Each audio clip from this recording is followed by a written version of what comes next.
New pod. How's it feel? Welcome back to the show. Thank you. It's been a while. Yeah. Quite a while. Quite a while. I don't even remember what the last pod was or who was on it. I don't either. Yeah, but anyways, that's not important. We're here now. Correct. We're here now. And the plan moving forward, I know I've said this probably the last 4 podcasts, is to do them more frequently. Most of the time it'll probably be us two. And then when there's a guest available off the street or whoever. Off the street? We'll have a guest. There's plenty of guests on the street. That would actually be an entertaining show. Take off. I'm okay. I'm okay. So anyways, pods will be coming out. We'll try for weekly. We'll try for it and we'll see how we do. Yes. But we got a lot to cover. A lot to touch on since the last time we powwowed. A lot of things have taken place. A lot. Many things. Mm-hmm. Maybe the most ever. Why don't you talk about, your upcoming career change and maybe give a quick pitch. For all 5 listeners out there, maybe we should put this on the bigger channel, The pod does well. The pod does do well. It does do some watches. We would like even more. But so January 31st, last day in the Navy, official day. We'll start some terminal leave upcoming here soon. And I will be on the job hunt. I should already be on the job hunt, but since I'm already kind of employed but unpaid, it takes up a lot of my time. And I have a done resume, but, I just want to make it fluffier. I want to make it look better, more snazzy.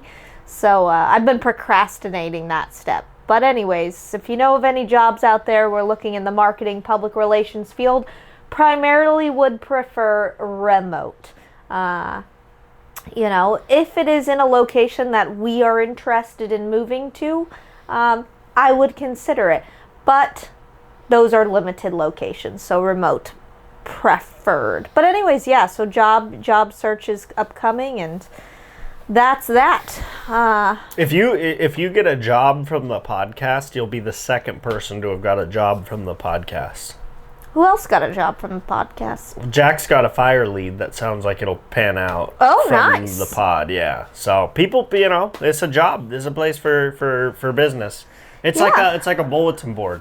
When you go to the recycle place to makes your shekels. I don't because I don't go to the recycle place. I love making my shekels from and all the cans in my port. I love it. I love leaking juice all over the place. As far as beverages, I have water and a Americano. I'm on a weight loss journey. I got a little thick there for a while, a little bit fluffy.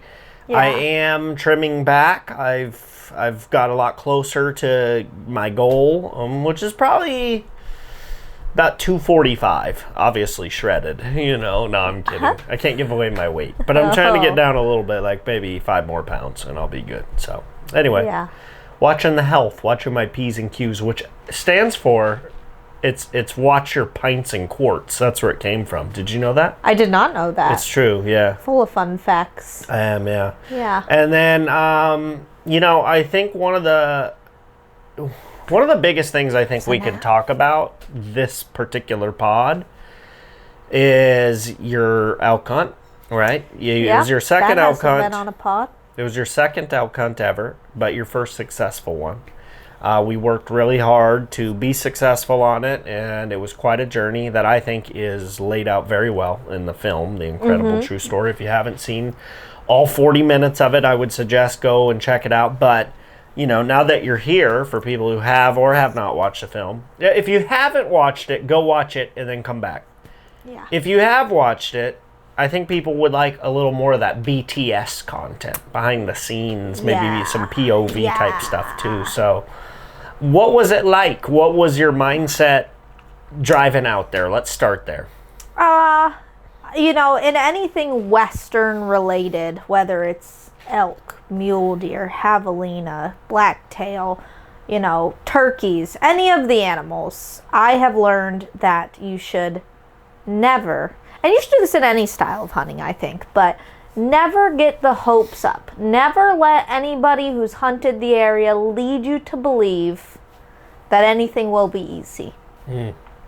Because year to year, the hunting changes, the pressure changes, climate changes, just naturally incoming weather that could be different from previous years.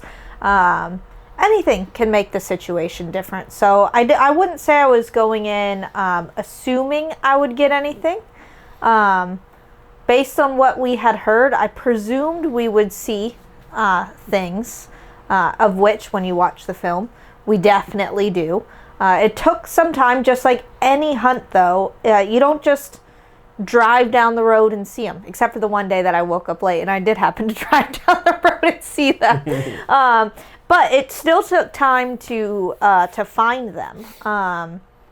And so that was kind of, you get that little feeling. Those first, we went out a couple days early to scout, which I think was very beneficial. I would do that to not waste time if you have a limited amount of days to hunt any day of the week. I would always schedule in some scouting. I'm listening. I'm also reading a message. I'm not on the film right now. It's crash zoomed. I would always schedule in she just some scouting days, even if they have to take away from the amount of days you have to hunt, because that is, I think, crucial to making sure your hunt is potentially more successul. Well, especially when you're hunting an area that you've never been before. Exactly. No, I had been there, but it had been a long time. But I think what scouting can do is just give you a better gate pick, using motocross terms. It gives you a better gate pick on opening day. For sure. You can just show up and hunt, but you might be on the far outside with a trash rut. Whereas if you do 3 or 4 days of scouting, you got a good line and have a good chance at a whole shot. And it determines time in which you're going to hunt. Is it going to need to be an all day to potentially make it successful hunts, or is it a really optimal just morning and afternoon? It gives you a lot of ideas and information. So that was, I think, crucial. And then just the hunt itself, once hunting days began and the season opened, it is difficult. It is, there's still an open check mark, I guess you could say, for me to get a spot in stock on elk, because for short people, one, makes it exceptionally difficult. And I think we learned that even prior to, which I don't even know if that made it on a pod, was the hunt, maybe another pod, but you can't say the areas. Oh, sorry. Cut. The Central California hunt. It's interesting how blacktail hunt. You still don't know this. Yeah, it just slips up, Just you do a little bleep. You know what they say? Loose lips sink ships. Yeah. Just do a little bleep over the top or something. You do tend to be a bit of a loose lipper. Oh, yeah. Anyways, being short is... it cuts... I put the number, at least 60% of the shot opportunities are cut compared to someone who's tall. You just can't see over things. And windows that you can see, I can't see. Animals you can see before I can see them. Think of that one javelina last year. We were 10 yards from it. You're like, it's right there. It's right there. I couldn't see over the bush. Didn't see it there. Remember that one on the hill and the whole pack ran away, and then I drew and I up in the air, and then it really ran away? Oh, yeah. Yeah. You do that. I do that. Yeah. But so it's hard. And then pair that with just trying to worry about distance and making sure you're close enough. Shots that at a 70-pound draw you could feel comfortable, especially if it's the wide open or something. Not saying always do it, but if the shot is available at 60 yards, for you is could be a no-brainer. For me, it could be in the wide open and be an easy shot to take. But am I going to make enough penetration? Is my arrow built well enough that this is going to be successful? So a lot of shot opportunities, I think, not that I think we even had many if I had stopped that far away, were available, just because of the thickness. But I can't take those. So you start to feel mentally defeated as the days go on. and you're seeing elk, and you're seeing elk. And then when you start getting on top of the same herd multiple days in a row, and you just nothing. You get even more down on yourself. And that's not including the times. There was only I think the one for me that I truly blew, I would say. What, the time you dropped your phone? I dropped my phone, yeah. We were sitting there and a herd walked literally straight up to us up a hill. And I dropped the phone off the rock, or it hit a rock. That one I blew. I mean, I'm going to jump ahead here a little bit. You could argue that you made another blunder, and that was, raising your bow up. See, no, I was going to get to that one. Because the reason I'm jumping forward is because my friend Jeff is on an elk hunt right now, right? And he just posted that it's a late season hunt. It's very hard to hunt elk. Luckily for him, it's dry, right? So you want to set water if you can. Luckily for him, it's dry and hot. It's perfect. So he was sitting a blind, and I heard him talking about how he tried to move and the elk spooked. And my thought immediately was this guy might need a pop-up blind. Then he posted the video from where he's sitting, and it's just wide out in the open. And I'm like, dude, you got to go get a pop-up blind. So he went and got a pop-up blind, and I think that'll make all the difference. And for us, that did make the difference in that particular case. Especially when I don't want to jump over stuff, but that it was 8 to 10 yards. It's just too close from the elk that came in. Too close, and you had no cover. With a pop-up blind, it may have been fine. It probably would have been fine. Who's to say I could even drawn my bow and pulled straight back, and it wouldn't have gone the same way it went, because we were just literally on top of the elk. Yeah, and it's not like you can check on all 10 and make sure they're facing the correct direction and then draw. And they probably never will. They don't usually follow the script, to wait for that opportunity, even if it were to, provide itself. So, anyways, just lots of things that felt, defeating, I guess. And by that was maybe the second to last day, or that we were there, not of the hunt, time frame, I guess. But setting that blind up when we decided to move back and put in a pop-up blind, and we did all that work midday, and I get in there, we get in early afternoon, I sit down, you were estimating the height of the chair, I couldn't see. That was the one time you kind of mentally broke for a while. I did mentally break, I would say. Is that fruit fly bothering Yeah, it's really getting me. I cannot. That's what happens when you take 10 days out of the house and you leave some potatoes in the house. Oh, my God. That day mentally broke me. Yeah, I think it was just after periods of spot and stalking and getting close but not close enough, and then sitting down and being like, I'm too short. And we're on a hill. There's no other way to do it but to angle the blind and then put so we built the 4 little things. I wish we had gotten that on film, the setup that we had to make in order to make it even work. Yeah, I do wish that as well. I think that, every time I film a hunting film, you got to keep in mind, this is only the second time I've been a designated filmer for a hunt. So I did it with the bison hunt, which I thought was pretty good. We only had one day. This hunt, I think, again, I did pretty well, but each time I do, where I get to be the filmer and the director and the editor, each time I come back, I go, shoot, I wish I would have gotten this shot, this shot, this shot, this shot. And I'm extraordinarily happy with the video. I think it's the best hunting video I've done. But, because that was so much effort we put in to make the blind right, and you don't see that at all in the film. I it wish could have that just we been a had, time lapse with a voiceover. This is what I'm saying. I think it's so tough because you really are there to hunt. It's I just need a GoPro I think or something. if you watch it from your TV in the living room, it's oh, you went out and made this cool video, but no, you're really there to hunt. That is the primary goal. It's why you put in for the tags. For sure. But it's remembering while you're there to get all of those things, and so it's remember, bring a tripod, set it up, and just seems like it could be a waste of an hour's worth of video footage, but who knows, maybe a cool time lapse comes out of it. You just don't know. It's so weird because I really enjoy being the filmer, just being the filmer on a hunt. And this year, I would say normally I get about 5 big game animals a year. This year I've gotten 3. I've only gotten 3, right? But I I may get another one. I got another hunt, couple hunts actually, so I could still get up there. But I feel like I've hunted just as much, but I was hunting as like a filmer, and I don't even mind. I enjoy that and putting together, because I've hunted my whole life. That's like what I naturally do is bow hunt, you know. So like to be able to do something different and help kind of guide too is fun, you know. Like I don't have an issue with it. So it was.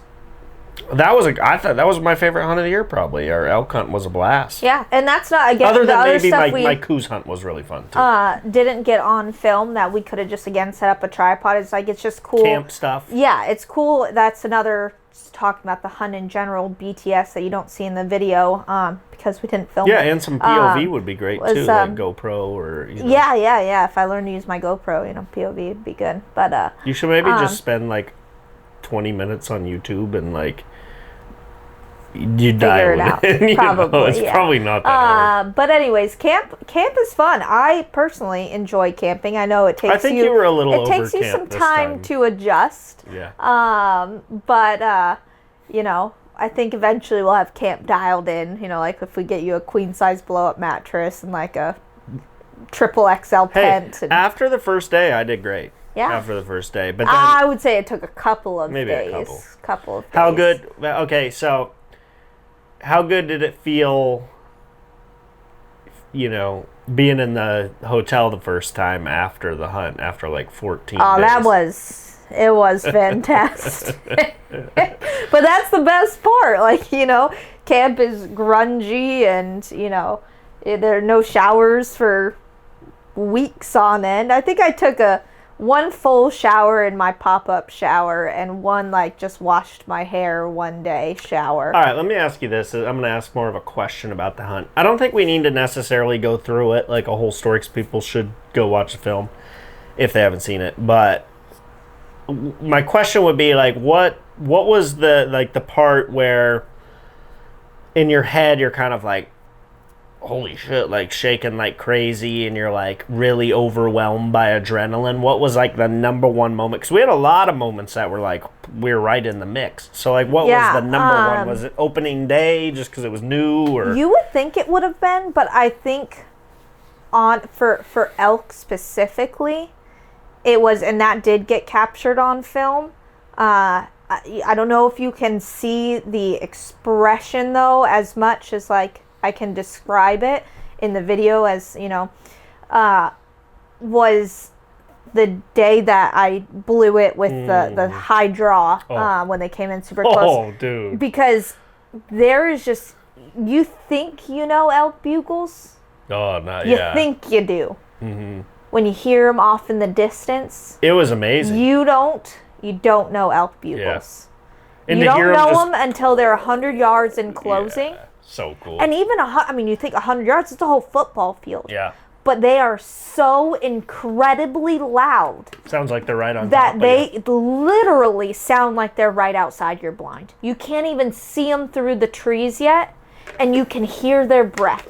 You can hear the rumble in their throat. Hear their? Oh, okay. Yeah, like their breath as they exhale with the bugle. No, it's not just a bugle, but all of the other sounds you don't realize they grunting, make. Because you can't hear those as much as you can hear a bugle. But then they come close enough for you to hear all that extra stuff that they're doing, and it's like, it just literally makes you want to shit your pants. Yeah, it's not an exaggeration. I have never shaken. So, and I do get, a little bit of like buck fever. I wouldn't say it's super, super terrible.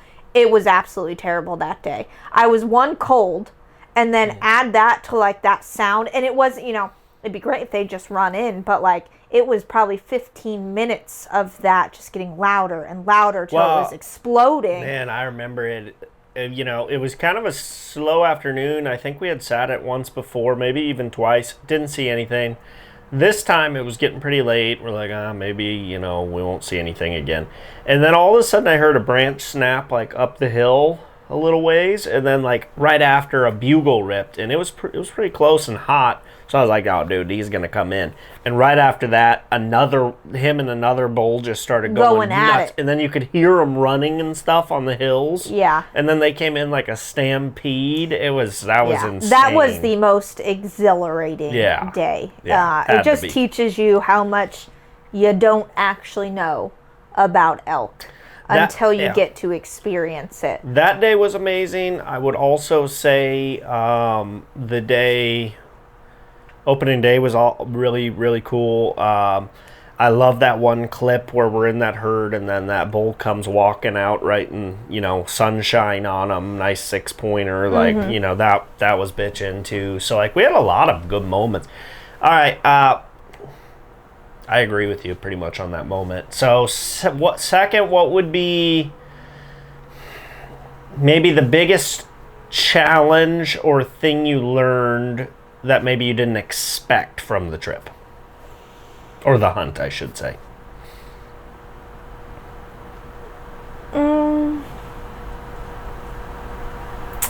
That's a tough one. And again, I don't mean it in like a bad way, I guess. It's more so that like I've just learned to not go in with any expectations on these Western hunts that, and I had a bit of an idea from the first elk hunt of like how elk hunting is. So I wouldn't say there was anything too surprising. What was the biggest thing you learned then?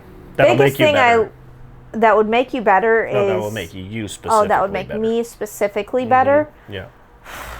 It's going to go back to the same old, is to be less clunky.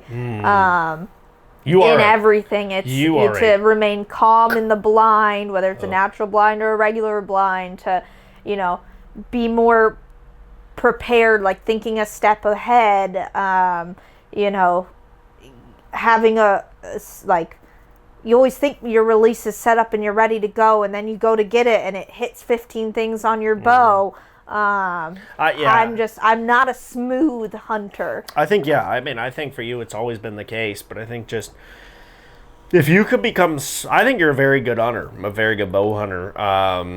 But I think, if you could just get smoother with loading arrows, ranging, hooking the release. It's that last 5%. That shit quieter and faster and smoother. That's a game changer. And I've showed you a good drill for it, but you got to practice it more. Yeah. I think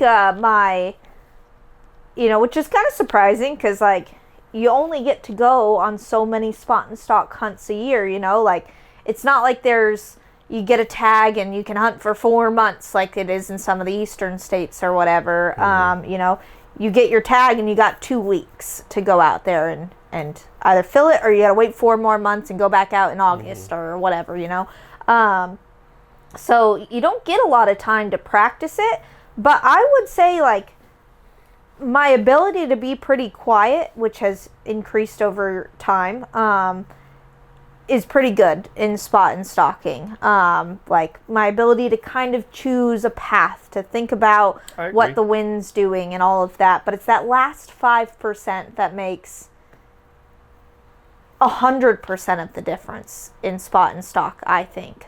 Because if you can get to that last distance and close it and be within shooting range, it's, I would almost say, rare that the deer or the elk or whatever don't know that you're there or don't know that something's there.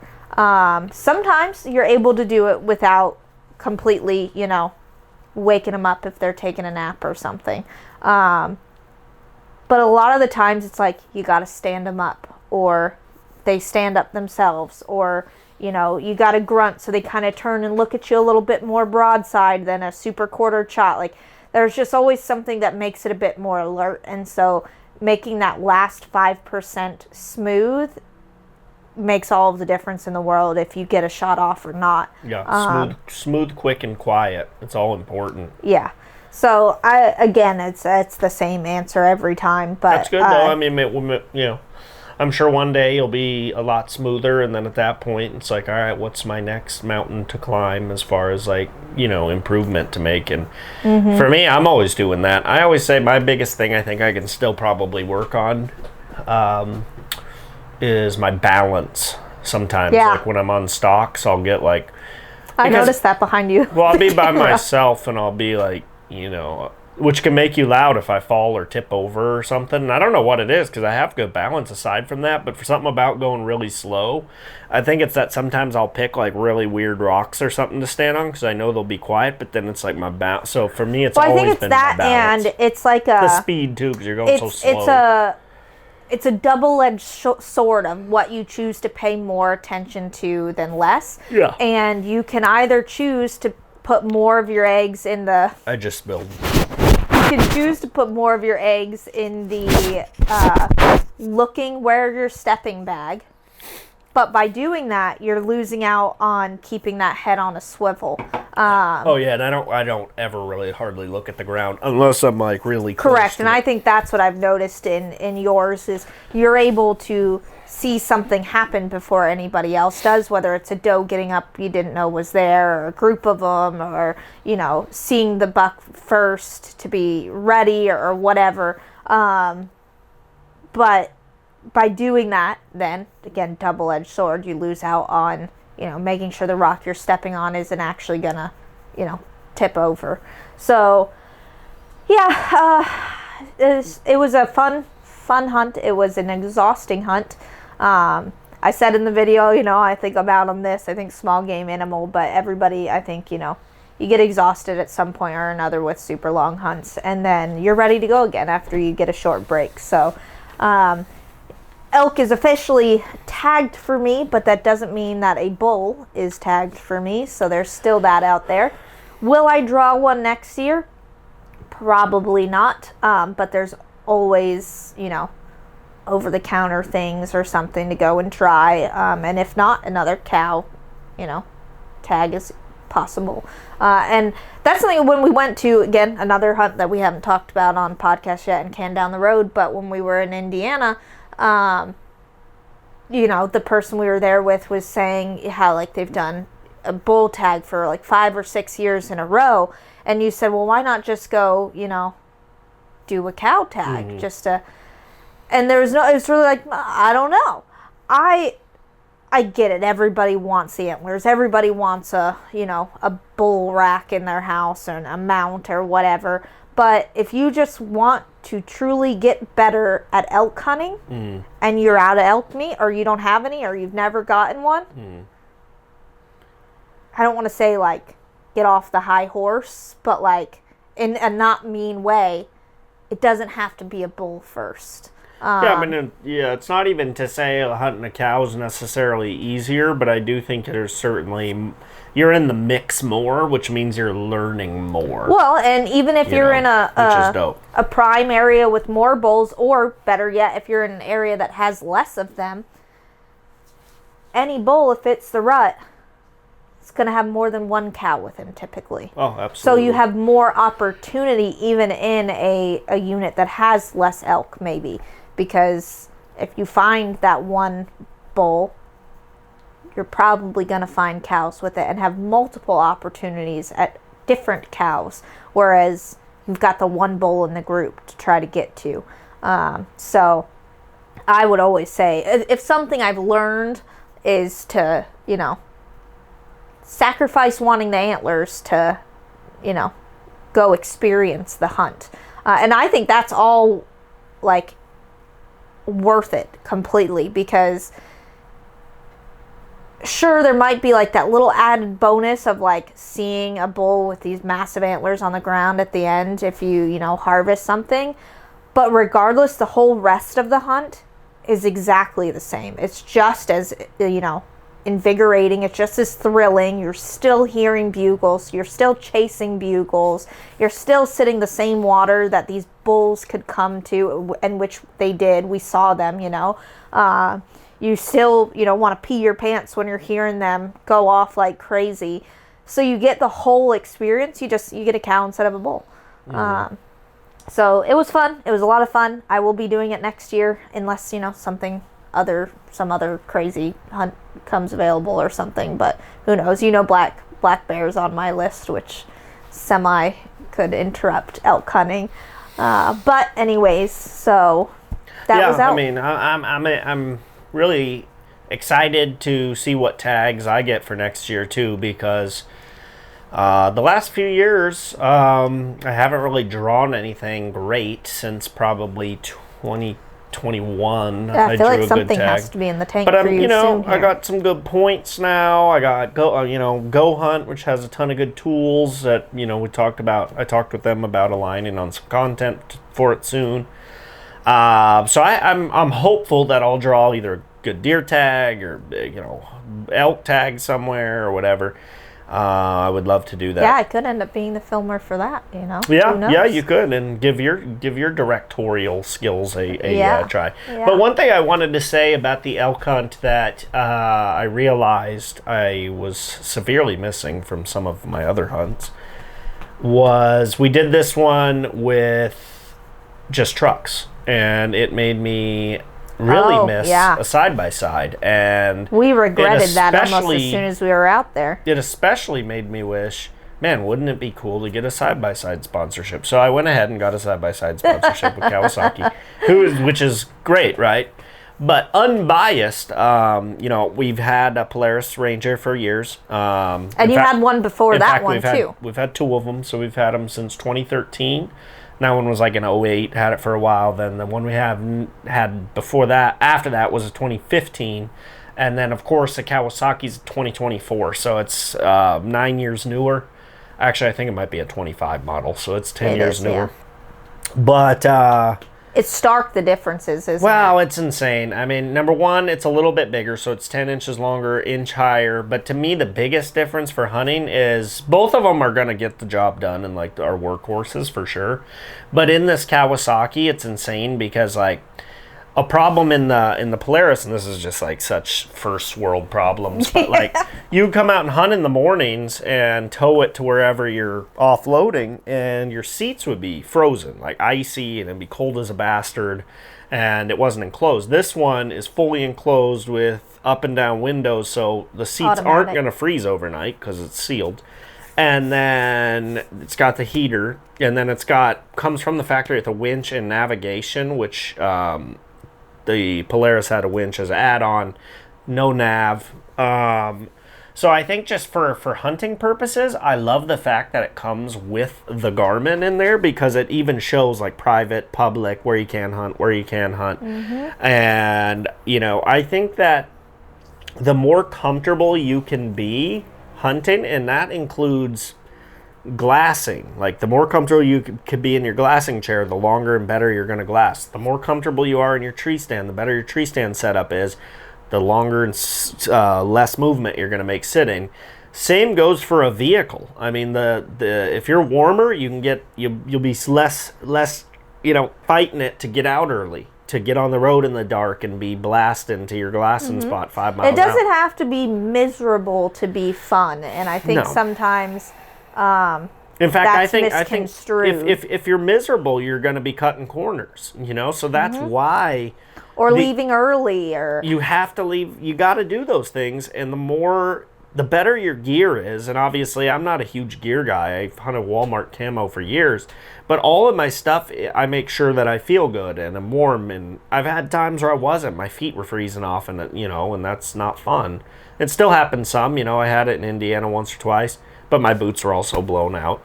But like, had my boots have been not blown out and insulated, I would have been fidgeting a lot less in the tree stand that day, which means maybe, a deer would have come by that caught me moving. Yeah, that you didn't even know did. Exactly. Yeah. So I think that goes for every single part of hunting, whether it's your clothes, whether it's your gun or bow, whether it's your side-by-side, whether it's your truck. Like, you can for sure get it done in a red flannel and blue jeans. I'm a big advocate of that, and I could go do that with the Diamond 320, the cheapest shit. I know I could do that. I can. But it's kind of like, if you have the option to, say, get even just one thing, like say I'm going to buy a really good glassing chair. Start there and then go, okay, shit, now I'm not, because glassing's mega important for like spot and stock deer hunting. And I think the two most important things for spot and stock deer hunting are basically tripods, and how good of a stalker that you are. So if you already have a tripod, you got to have a chair, because if you're uncomfortable on a rock, your tripod's pointless, because you're going to be fidgeting all over trying to get comfortable. So like, let's just say you start and invest in a decent chair. Mine's $25, but I love it and can sit on it all day. It's light. I can hike it up mountains. And then from there you go, okay, hey, I saved up some more shekels. Like, what else is the next thing that'll make me way better? And then maybe that's better broadheads, right? And then you go get better broadheads, and then you do a season with that. But I'm saying every time you're in a position to maybe get yourself some better gear, and you're still making your investments and buying your house and doing your 401k, you're not like neglecting life stuff. Yeah. Then it's like, okay, for me, I want to purchase things that are going to make me better incrementally. And that purchase is not the same year 1 of hunting versus year 20. You know what I'm saying? But I think a side-by-side, kind of bringing it back home from the weave I just did, is like, a side-by-side is I don't even know that I can say how valuable it's been to our hunting since 2013 when we first got one. It's been a absolute game changer, right? Because before that, we would hunt on quads, like Honda Foremans. And you talk about uncomfortable. I mean, they don't have a windshield. I'm hugging my dad like this, sitting in the back. You know what I mean? Literally, yeah. Literally. It's freezing. Like, it was ass. And then to go to our first Polaris was like, it was way better. Then the second one was way better. And then this thing is like a whole different stratosphere, you know? Yeah. It just is. It's like a car. It's ridiculous. But it makes you definitely a better hunter because, like you said earlier, you're not going to be fighting the cold. You're not going to be fighting getting out earlier. You have no excuse. You know what I mean? And then I think on top of that, like, I think comfortability is always key. You know, it's For sure. just, it makes you better. There's no doubt. Yeah, that you're in a better mood, just period, when you're out there. And on top of that, it's the places that you can get that you couldn't get before. Or maybe you could have got to them in a truck, but you're banging yourself up for 4 hours, and instead you get to it. Or not even that. Think about like places where the truck just, you think you're going to get, and you're going, and then the road can't go no more. Sure, but let's just say you could get there, right? And the road, let's just say the road's rough, but if you have a Jeep Grand Cherokee, you could make it back there. Let's just say that's the case. You're cutting your time down guaranteed from like an hour to like 15 minutes. Yeah, because I guess I'll lump that all in together, you know, whether it's places you couldn't go before or the time in which it takes you to get there. Whether it is in your full-sized vehicle or it's on a e-bike or whatever. E-bike, you're going to get there in double the amount of time or more. And that's wasted time that you should be behind the glass or in your tree stand or wherever. Twice as early, which is less sleep you're getting to be more comfortable and awake. It's all these incremental they all play things. into each other. Absolutely. And I would not, I think, and I don't maybe I said it to Tim the other day, but I was like, man, you know, it almost makes you feel a little spoiled in a way, not that you have one, but just in which like the style of hunting, to be able to get to these places, jump out and start glassing. There's no wasted time. Whereas like then you come out and you do some local hunting and it's like, oh, just kidding, we got a 45-minute or an hour walk in, which no big deal, gonna go out and do it regardless. But it's like, man, you think that extra hour you could sleep to be less tired or need less of a nap in the middle of the day or whatever it is. It like, I think it makes you appreciate, you know, how valuable a side-by-side is. Well, it's just time savings is mega important because when you hunt like me and you say go hunt and grind your ass off for 30 days straight, which I have done numerous times and am not afraid to do again, sleep is so important. So if your vehicle can save you sleep on the back end and the front end, mega important, you know? And I'm not sitting here trying to sell people a Kawasaki Ridge. That's not even my job, right? It's not my job, but I do feel blessed to have a Ridge, and it is a great machine. I will say that. And there's no fluff. Like, it is a great machine, and I love it, and I can't wait to get it out on some hunts. But and it would have been so nice on the elk hunt we were doing. I mean, it would have been, that's like the perfect spot for it. It would have been perfect. And saved a ton of sleep and all of that. So that hunt was a perfect example of how good it could there are be. some rocks you just can't climb with your truck, you know? No. So it was, it's nice. It's nice to have. I'm glad you got one, you know? Me too. And shout out to Kawasaki, and hopefully we have a long, good relationship. Also, I wanted to touch on the fact that I'm giving away a bow right now. This Bowtech Core SR, fully kitted out, ready to shoot. Every $10 spent on bowdisciples.com is an entry to win it. But on top of that, it's our Black Friday sale right now through December 2nd. So the whole website is 20% off, free shipping over $60 for domestic purchases. And that's on everything. So shirts, hats, games, stickers, Tricer tripods, release straps. Everything on the site. Anything, yeah. Plus, each day, say you purchase something on the November 27th. That day, there's a free giveaway as well. That'll just be picked from whoever purchased something, and they'll win a Beast Broadhead or a Beast Broadhead pack or a Aim for a Pass-Through Stabilizer or some merch, whatever. So, like, a lot of value. Go to bowdisciples.com. Take advantage of it. It's our only sale of the year.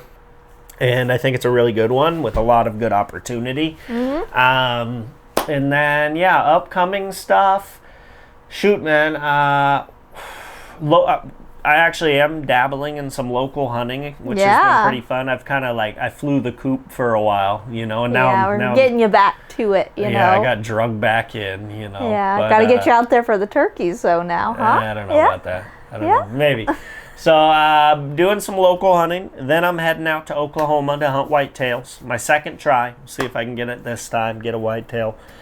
And then, mule deer hunt / Coues deer hunt / javelina hunt right after that.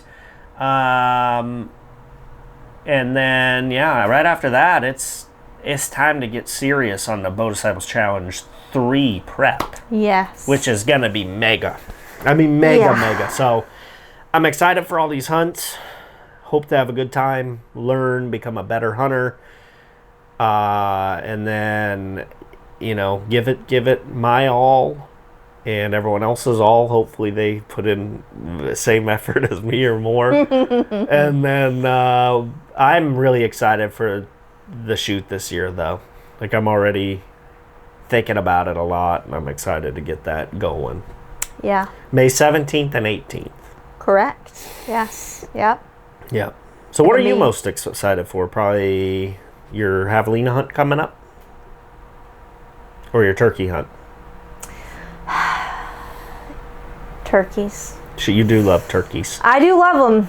They don't love me. You know, you can drive through any neighborhood and you'll see about, gosh, the video I have, I should make a short of it, of, you know, like 6 gobblers with like 10-inch beards just pecking my tires. Yeah. I gobble out the window at them, you slam the door, they gobble back at you, and then you go, you know, to hunt them, and they're not there. There's not a single track, not a scratch, nothing. There's just no sign whatsoever. You drive 5 minutes down the mountain, and there's a group of 30-plus hens just hanging out on the side of the road, crossing the road, hanging out, looking at you. Turkeys do not like me, but I like them. So, yeah, I think in the next couple weeks, we get some turkey hunting done. Hopefully get a fall one. I like fall season more than spring. That's so I don't know why. There's no one like that. You're the only person like that. I don't know. Last year, I mean, they talked to me. I talked to them. They strutted their little feathers off in front of me in the fall. So, and then spring came around and they were like, no thanks. So, I just like the fall better. But yeah, hopefully we get a turkey in the next 2 weeks or so before the season closes. And then after that, it is I'm always excited to get back to the mule, coos, javelina trio. We'll see. I don't think I'm going to set any expectations nor limits. I don't think I'm there yet for, like what size of deer I want to go for or anything. If it's a young, dumb Forky again, then it's a young, dumb Forky again. But I would like a coos, I think, again. And I have an idea in my head, of where I want to go look for them. And yeah, I know you say that. It's a little bit more effort to. It's a little easier to say that than to do that. It doesn't look so bad from mountaintop to mountaintop, but then you realize how tall that mountaintop is. It's like a sheer cliff, and those coos deer do like that high terrain. My voice just cracked. It did, yeah. But I'm excited for it too. It's gonna be a heck of a lot of fun. Also, we got bow launches happening right now. I just remembered. You got pretty much every brand is out now. Matthews, Hoyt, PSE, Elite. I think the only ones. Will be out soon. Bowtech's almost out. They'll be out by our next pod. I've of course. Now that I have boatloads of cloud, I've had the bow for a while, but of course, I made it, baby. Woo! But and then Prime's coming out very soon, and their bow's supposed to be. They're supposed to have done something crazy, like way different. So I'm excited to. I've seen some leaks. Way different from all other brands, or way different from what Prime has ever done. No, like they really mixed it up. So that's kind of, you got to commend somebody when they swing for the fence. So we'll have to see how it goes. But excited for the Bowtech launch, November 26th, which is probably shortly after this podcast comes out. I have a video ready to go for that day. So there's going to be 2 videos this week, Sunday and Tuesday. But yeah, it's been a blast. I think it's good to be back in the pod. I'm personally comfortable doing it with just us. I know it's not your favorite, but I think the audience... Well, and you can't forget Albert Taters. The audience will let us know if they like the 2-person pod, or maybe maybe they don't like the pod and we'll just discontinue it. Yeah, we'll just stop doing it. It does need some new decorating, I feel. We did a great job on the first round. And you don't even get to see much of it because of the way we have to edit. But that is unfortunate. The room itself looks great, but I have some plans, and luckily you go on a trip for a few days in December, so don't you? I got some time to myself. Oh my god! So some things may be done, but it's time for version 2, in here, and excited for it. And yeah, we'll try and pod weekly, because we still have, like mentioned in this pod, numerous hunts that we have not even discussed, that videos aren't even out on. Lots of hunts to talk about, lots of I've kind of had a pretty busy last few months of just YouTube stuff we haven't really talked about, so there's a lot we could talk about and haven't. And it is important to talk about stuff as it's fresh, so some of it just may never be talked about in a pod, but I'm happy we got to the elk hunt, we got to some of these things. We are going to try to, like I said, we'll try to do a pod every week, so I'll get this one edited up, we'll get it out, and then we'll try to make it happen more regularly. But thank you guys for watching. Please subscribe to the podcast channel. If you are listening on Spotify, please drop 5 stars. Same with on Apple. And as usual, thank you very much for the support. It means a lot. Have a good one. Thank you.